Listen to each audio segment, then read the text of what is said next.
It's about the restoration of our republic. We want to educate, encourage, enable the power. We stand for integrity, honesty, self-reliance, self-defense, and most importantly, no compromise on our foundational principles. This is America's Voice Now. Find America's Voice Now on Facebook and at americasvoicenow.org. Here's Michael Evans. All right. We're back.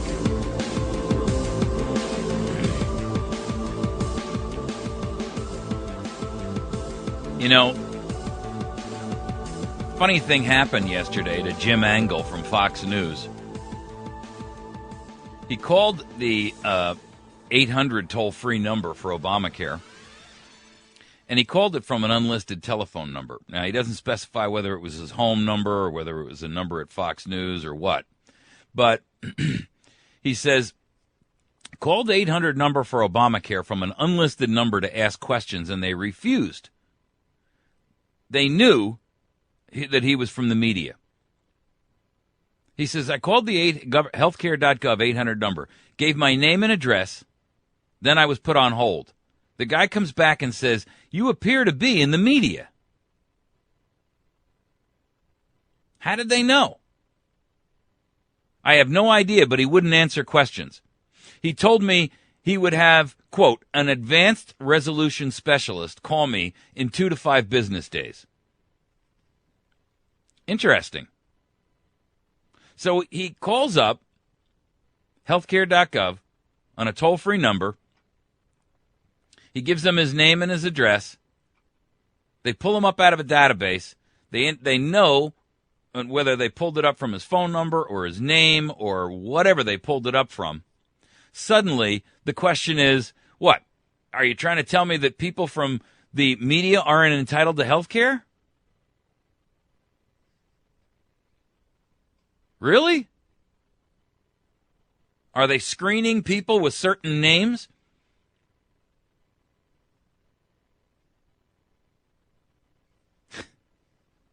I mean, really, you got to, the absurdity of this is just out of control.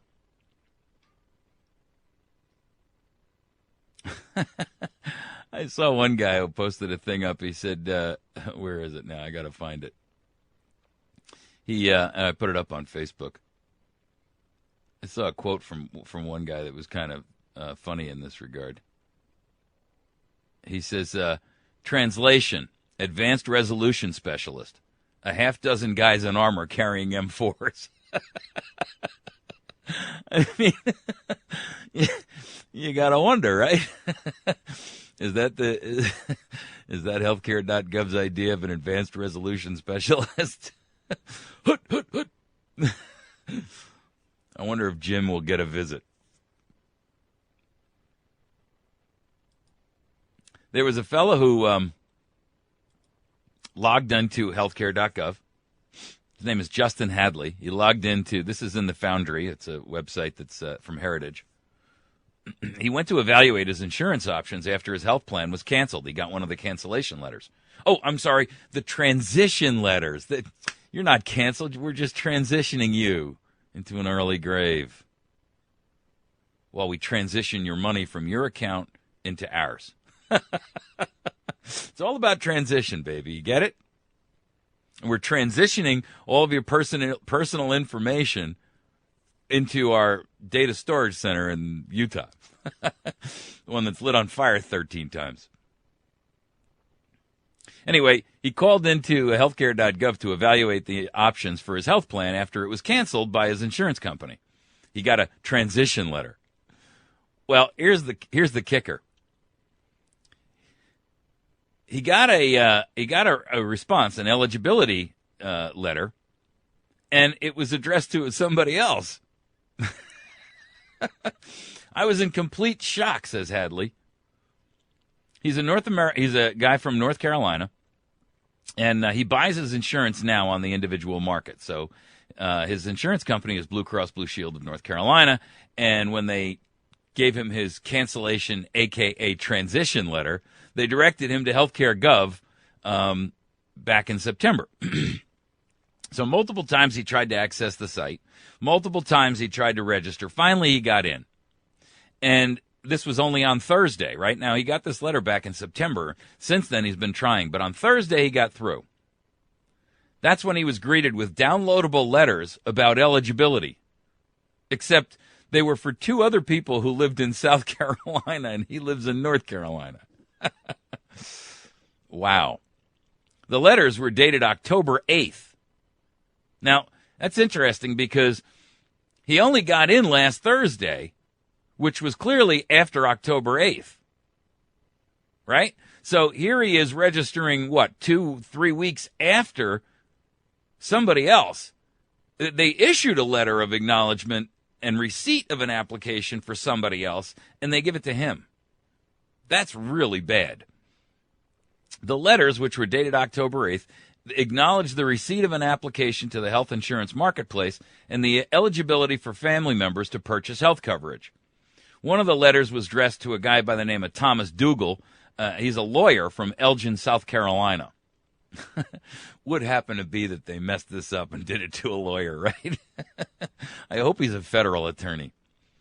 Hadley shared a screenshot and a copy of the letter, but he redacted the names, obviously, because he was trying to protect this guy.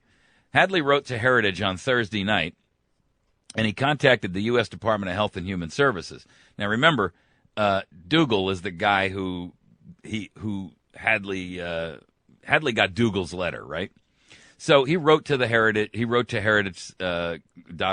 and spilled the beans on this, and he contacted U.S. Department of Health and Human Services, and he was trying to get a hold of somebody to give him some answers. He hasn't heard back from HHS yet. And they're still displaying Dougal's personal information in his account. Wow. So he notified them that something was wrong, and they haven't even corrected it yet. He could log in there, take Dougal's information, and go sign up for credit in his name. Maybe get, absorb or take Dougal's identity. He finally got a hold of the guy Dougal on Friday and notified him of the breach. Then, of course, Heritage called Dougal and asked him, what the story was, and he said he was evaluating healthcare options in early October. Dougal said he was able to register, but he declined to sign up for insurance. Here's what he said. The plans they offered were grossly expensive and didn't even provide the level of care that I have now, in other words, through his existing insurance. Dougal said he never saw the October 8th letter. In other words, he abandoned his account because he said, hey, this isn't going to work. There's no point in my doing this because I can't see any value in it. And yet, the letter was issued, but not to him, to the other guy. After learning of the privacy breach, Dougal spent Friday evening trying to contact representatives from healthcare.gov, all to no avail. He actually spent an hour waiting on the telephone, and he tried an online chat session, but that wasn't helpful. He contacted Senator Lindsey Graham, Tim Scott, and Representative Joe Wilson. Here's Dougal's comment. This is all he has to say. I want my personal information off that website. Gotta like that. I did an entire special about, a week or so, if you want to go back through the records on YouTube, about how there was no security testing that had been done to Obamacare, that they were actually going to test it the night before they went live. That experts everywhere were saying, this isn't going to work. There's no security tests that are being done. Everything has been pushed back to the 24-hour window before it goes live October 1st. Everything's going to get tested in the tail end of September. And I told you then how dangerous that was. Well, the Associated Press last week opened up and exposed a government memo that revealed the high security risk for healthcare.gov. And that's their words, not ours. High security risk. When Congress met with Sebelius and had her testify the other day, they asked her about it. And an HHS spokeswoman, Joanne Peters, told the Associated Press, When consumers fill out their online applications, they can trust that the information they're providing is protected by stringent security standards and that the technology underlying the application process has been tested and is secure. That was a bald-faced lie. They knew it wasn't secure. They went online with it anyway. They knew. And by the way, Sebelius said in an open hearing that they had no choice because by law they were required to go on October 1. They could not delay it. And yet, that was another lie. And frankly, I can't imagine that Congress isn't going to hold her accountable for perjury. Because the truth is, what the law actually said is that it has to go online October 1st, but that it is subject to to HHS's final determination and decision. In other words, they had the authority to say, listen, folks, this just isn't ready. We had some snafus in security, and we're going to hold this thing off for a month. So that was a lie by Sebelius. And I want somebody in Congress to hold her accountable.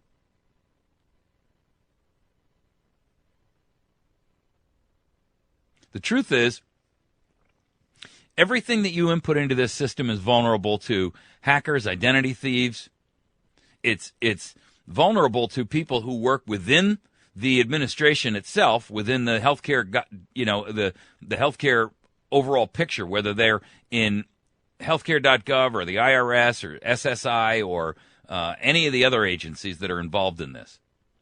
Not to mention, literally, untold numbers of independent consultants who have access to all of your information.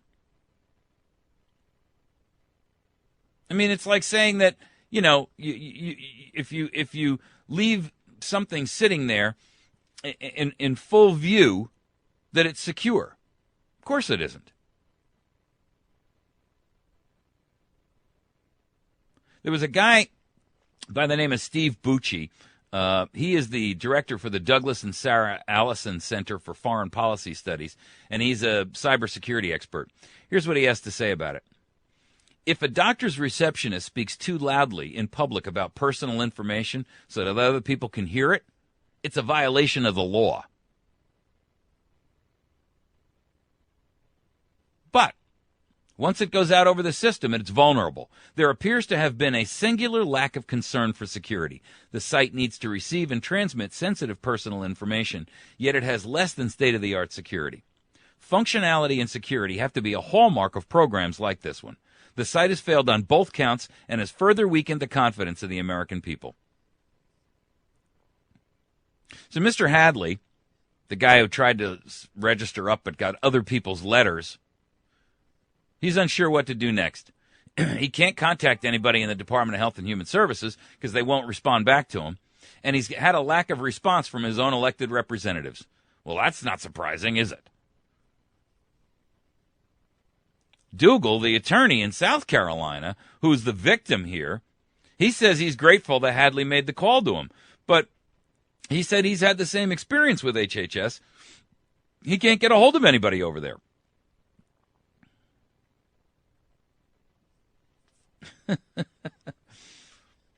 So anyway, Hadley, the guy who registered in, he's gone on there. Now, he had a plan that was canceled, right?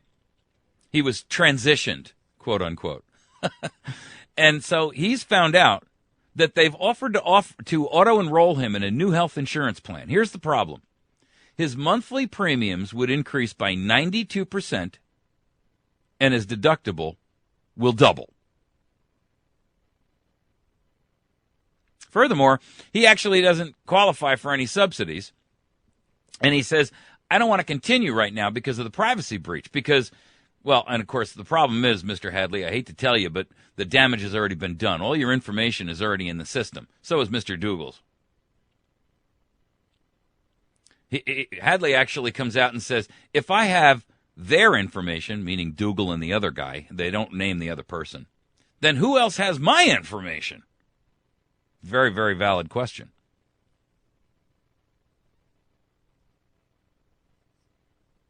The truth of the problem here is that this is an enormous waste of our time our money, our effort, our energy, and our nation's resources. This thing was doomed from the start. Remember that the way it was done was all on one party. It was done with chicanery and trickery, skullduggery. The Harry Reid and the Democrats pushed this through on parlor trick type methodologies in Congress that would enable them to pass something they knew was bad for America. I'm not saying make sure that you don't vote for a Democrat anymore. I'm not saying that you shouldn't vote for a Republican anymore. I'm saying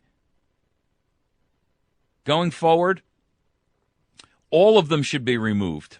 Every last one of them, without exception, and the entire Congress should be repopulated with individuals who are willing to stand up and say, I will do the right thing. I will serve one term in order to get this thing restarted, and I will be willing to sign a liquidated damage clause that states that if I betray the tenants to a contract, that I will automatically be removed. I waive my right to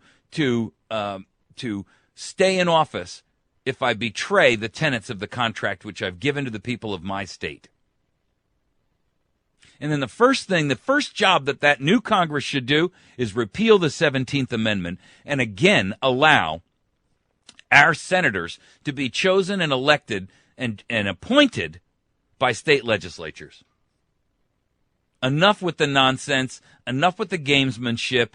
That's a plan of action that can act. Why can we not get every talk radio host in the country to collectively get together, every conservative one at any rate, everyone who truly cares about the United States of America and is not interested in trying to move us down towards socialistic, fascistic, communistic, whatever you want to call it. Why can we not get the resources together and everybody have the same argument and mantra? I'm talking about Rush. I'm talking about Hannity. I'm talking about Ingram, Savage, Mark Levin. All of these guys collectively together. Andrea Tantaros, and collectively put together a pool of resources, both financial and human, working with groups like the Tea Party, the Constitution Party, the Libertarian Party, to put out on national media an ad campaign that says, seeking new candidates for the replacement of the constitutional republic of the United States of America.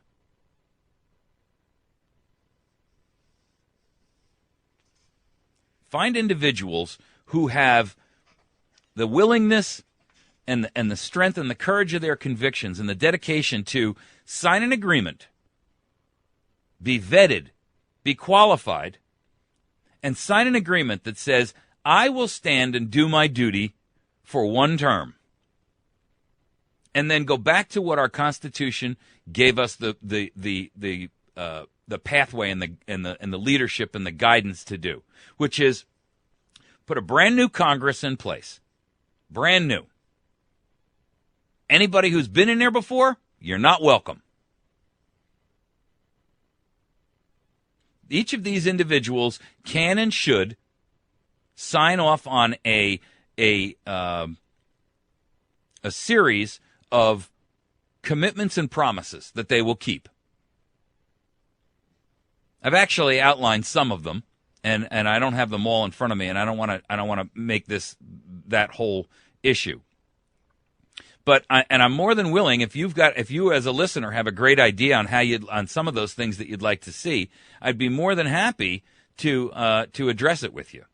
You can reach me by sending me an email to mike@americasvoicenow.org. That's mike@americasvoicenow.org.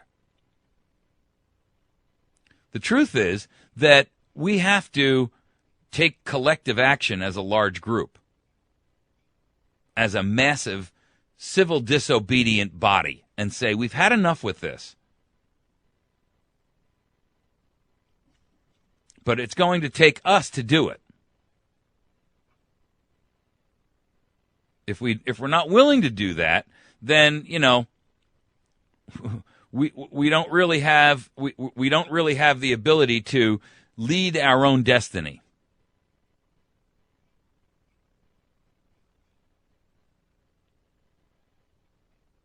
I would like to see a collective group of people who would be willing to stand up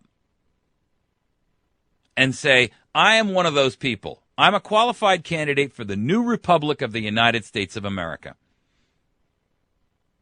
And the contract should incorporate a single term, no lobbying money, act in strict accordance with the Constitution, verifiably seal our borders, return the Treasury back to the fiscal responsibility for the nation, eliminate all federal administrative agencies that aren't constitutionally authorized, repeal the 17th Amendment.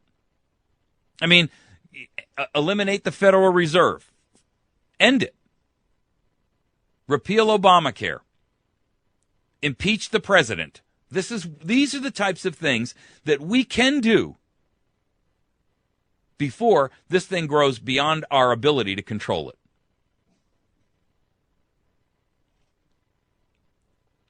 If you listen to other radio hosts, if you have access to any of these other individuals, the Glenn Becks of the world and all of those folks, well, get this idea out to them. Or help me refine it so that we can get it out and get it to somebody like the Heritage Org or somebody else like that.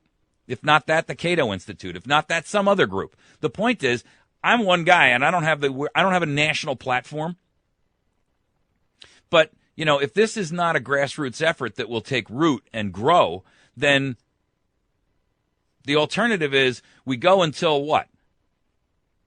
They declare that we're you know, they're in absolute total dictatorial control. And then what do we do? I mean,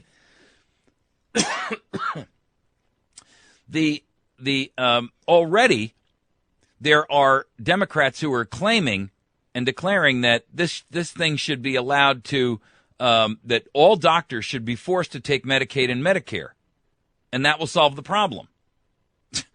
Hey, I mean, it's not bad enough that you've taken over all of the health care and that you've taken control of 1/6 of the economy of the nation. But now you're going to turn around and make doctors dictatorially accept?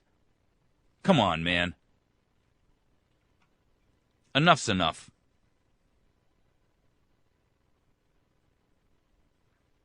You've been listening to America's Voice Now. We're going to take a quick break. When we return, we're going to tackle our fourth and final topic this morning, and that is President Obama's self-inflicted mortal wound to our nation. Yeah, he did it again. He signed another executive order, and this one is related to preparing for the impact of global warming. Well, let me tell you, I've had it with the guy who is abusing his authority. He has become a dictator for all intents and purposes. And the end goal of this entire administration is the utter destruction and the desolation of this nation. And he has hijacked the post of commander-in-chief. We're going to take a break. When we return, we'll tackle that topic. And you can find it posted up on our Facebook page and on our website. And on you'll have this video, of course, on YouTube. You've been listening to America's Voice Now. My name is Michael Evans. I'm the host here. I would ask that you find our website, americasvoicenow.org. Go onto our Facebook page. If you have an account on Facebook, hit the like button. If you don't have an account on Facebook page, it's a public site, so you can still go out there and read all the stories and the articles. You may not be able to comment and so forth and so on, but you can at least read all the different stuff that's up there and comments by others.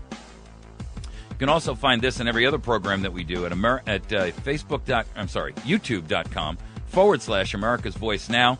And also we'll be posting podcasts of every show that we do going forward. We've just signed on with a new podcast service that will enable us to incorporate podcasting into every program that we do, and those will be available for you to not only listen to live, but also download. Appreciate you listening to us. Stick with us for a moment. We'll be right back.